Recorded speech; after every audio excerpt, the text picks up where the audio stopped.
Live from Fargo and serving you on TV, online, and on the go. This is Valley News Live at 5. You kind of got to be aware of who's around you, other drivers and stuff. Beat truck drivers are looking out for you, so you should be looking out for them too to keep everyone safe on the roads. Good evening, everyone. Thank you for joining us. Crashes between beet trucks and cars happen every year in the Valley, sometimes with deadly consequences. Valley News Team's Cornelius Hawker takes us on a haul with a beet truck driver who says always stay focused on the road, but especially during harvest season. Oh, did you see that van? He went around that truck and he just got shot right in front of him. Jared Cluck says he's seen just about everything in his 15 years of hauling beets. I know I had one car this morning by Moorhead High School that cut right in front of me and then stopped for a stoplight, and I just about ran, It was that driver's lucky break this morning. I was empty, thank goodness, so I was able to stop. Moorhead traffic engineer John Atkins says drivers in our area need to share the road. Give them a little extra room. Give them room to maneuver. So just in case they, if you have to slam on your brakes, is that going to give them enough room before they hit you? We've been asked why routes go right through the middle of Moorhead and if it can damage the streets. All of our roads are actually built to about 10-ton roads, so they can all handle the truck traffic that we have. Atkins says beet trucks or any other truck, no matter what it's hauling, has the right to be on the road. The roads are there for all users. To the naysayer who says, I just don't want the beets here,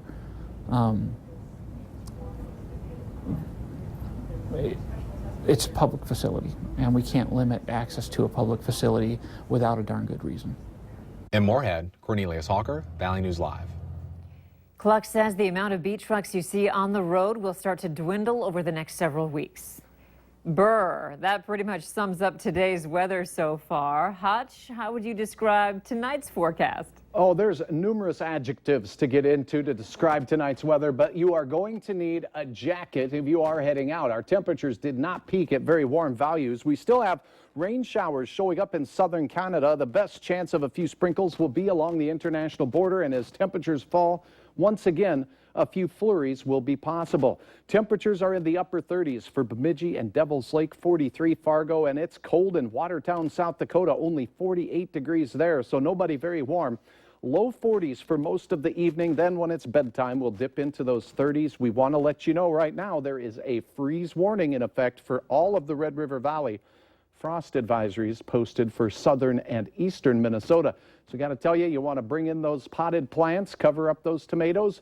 But this will be the coldest night of the 7-day planner. We'll have details on what you can expect as far as improvement goes coming up here in a bit. All right, thanks, Hutch. You bet.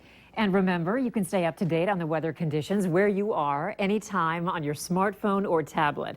Just download the Storm Team weather app to get the latest weather conditions and even follow the radar live.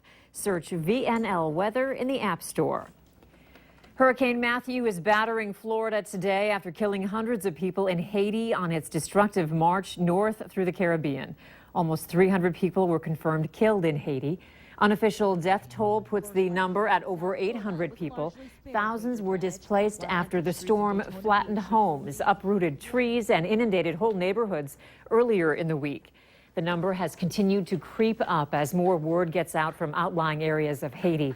The president of the Haitian Red Cross in the southwestern department, one of the hardest hit areas in Haiti, said 238 people were killed there alone. The Haitian Red Cross has also said area shelters were short on water, food, medicine, and other supplies. The Detroit Lakes Police Department is asking for your help in identifying this man. He's a suspect in a stolen debit card case. If you have any information on his identity, you're asked to call Sergeant Strand at 218-846-3204. The number is right there on your screen. It's Friday and time to take a look at this week's Valley's Most Wanted. Police say Jody Hollenquest is wanted for a parole violation after felony counts of assault, disorderly conduct, domestic assault, and fleeing police. You can call your local law enforcement if you have any information on Hollenquest. New for you tonight at 5, 19-year-old David Grotberg from Fergus Falls was killed late last night after he was involved in a hit-and-run accident while he was riding his bike. It happened in Waco, Texas. Witnesses told police a car was driving at a high speed, hit Grotberg, and kept on driving. Grotberg's girlfriend was with him at the time of the crash. She was not injured. 2 people were killed when their helicopter crashed near Minneapolis Thursday evening. The chopper went down around 5:30 local time in a field in the Twin Cities suburb of Lino Lakes. Authorities originally had a difficult time identifying the 48-year-old pilot and his 47-year-old passenger because the crash site was little more than a charred pile of wreckage. Witnesses say they saw the helicopter's blade stop turning before the aircraft went down. No one on the ground was hurt. The cause of the crash is still under investigation. The possibility of a school shooting is a parent's worst nightmare. However, at Crookston High School, they have added a new layer of security to keep firearms and ammunition out of the school and off school property, too. Valley News Team's Neil Carlson shows us how Crookston has enlisted the help of a special trained dog. Schools in Fargo and Grand Forks occasionally have police dogs search for drugs. It's hoped to act as a deterrent. But here at Crookston High School, they've contracted with Interquest Detection Canines. Company officials say their dogs can also find firearms, ammunition, and alcohol. And those dogs happen to be trained in firearms or firearm detection. And so it wasn't a conscious thing, but I think it's an extra piece to what information the canines can provide us. Sarah Fox of Interquest Detection Canines in Wadena says their company is growing by leaps and bounds. I started out with no schools when I first started 14 years ago here, and I have over 100 school districts that utilize our service now. Across northern Minnesota? Northern Minnesota. During a recent sweep of Crookston High School in the parking lot, an Interquest canine picked up on 2 empty shotgun shells in the back of a pickup.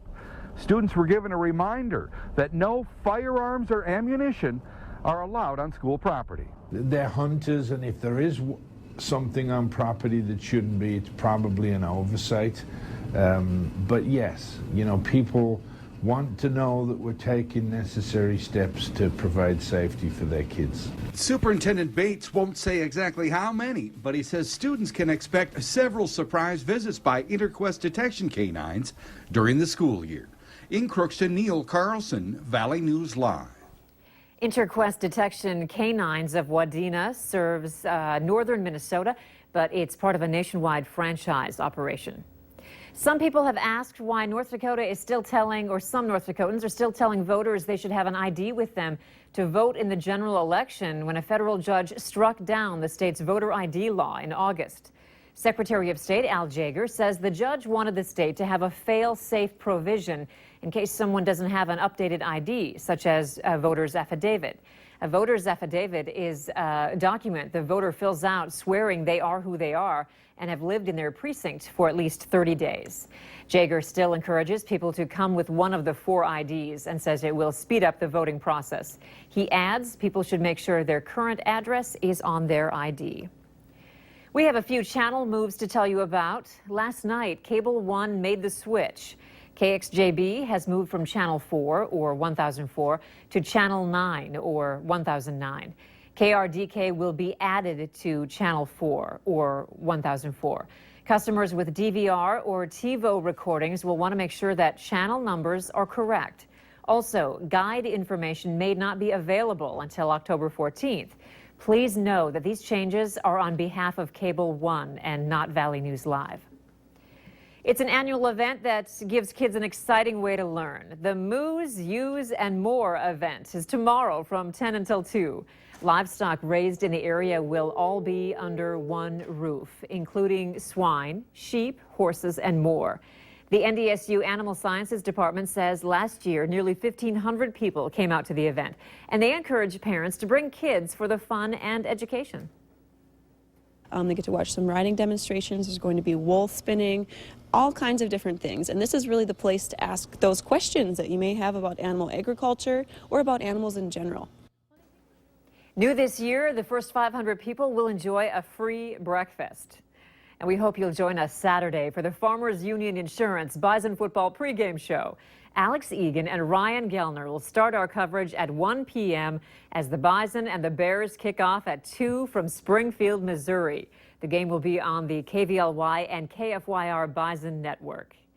And remember to like Valley News Live on Facebook. You can follow the latest news, weather, and breaking news updates anytime on your feed. Just search Valley News Live, then like our page, and you'll stay informed throughout the entire day.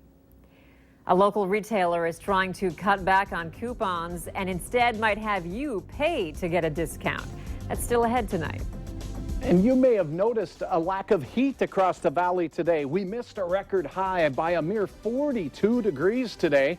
It was cooler in Grand Forks, 44 for a high. Jamestown cool as well. Freezing weather tonight and a little warm up to talk about next.